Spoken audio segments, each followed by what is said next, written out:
Raptor shift light. I've heard great things about it, so hopefully that goes in pretty smoothly. Also, I have the SLP Line Lock kit. I've already done all the plumbing that needs to be done with the under the hood as far as that goes. All I need to do is actually run the wiring and the toggle switch. Hopefully I can hook that up to something on my ashtray switch for my Nitrous stuff. So anyway, we're going to get going on this. Here's the actual stuff here.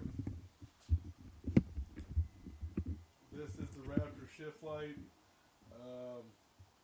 Pretty simple, it looks like. The instructions kind of get a little crazy, so hopefully, if you guys can read it. But anyway, hopefully we can get this thing done pretty quickly. They have a few different little settings, and I think you can do RPM ranges and launch mode and stuff like that. So anyway, also this is the relay for the line lock, as well as a toggle switch. Like I said, again, we're going to try to not use this, and we're going to try to use something in the ashtray that we're not using. So anyway, we're going to get to. We'll give you guys updates as we go along. It's got to come underneath by the manifold here.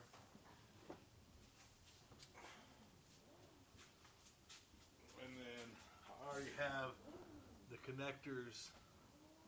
Let me see if I can.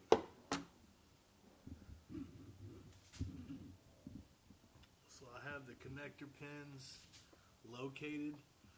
Tomorrow I'm going to splice in to the number 10 pin, I think it is. I have to verify that. Alright, so we got everything wired up. You can see all the splice connectors that I use. All the splice connectors. So basically it goes to different pins on the PCM.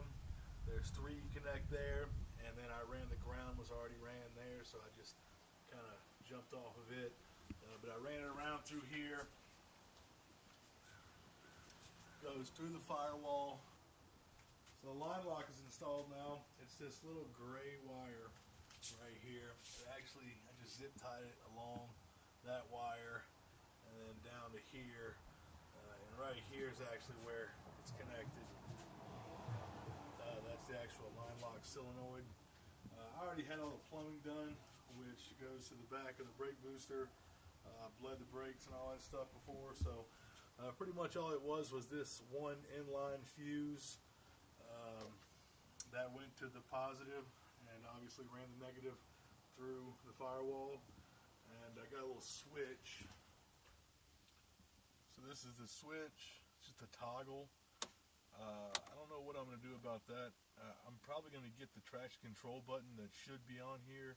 This car is actually one of the non-TCS cars, so no traction control from the factory.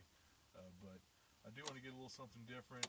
I don't mind it. I think it'll be easy to turn it on, do the burnout, turn it off. Obviously the shifter's here. So between that and the new shift light, I'm pretty pumped up. So we're ready for some pad action. We'll bring that to you guys here shortly. Stay tuned.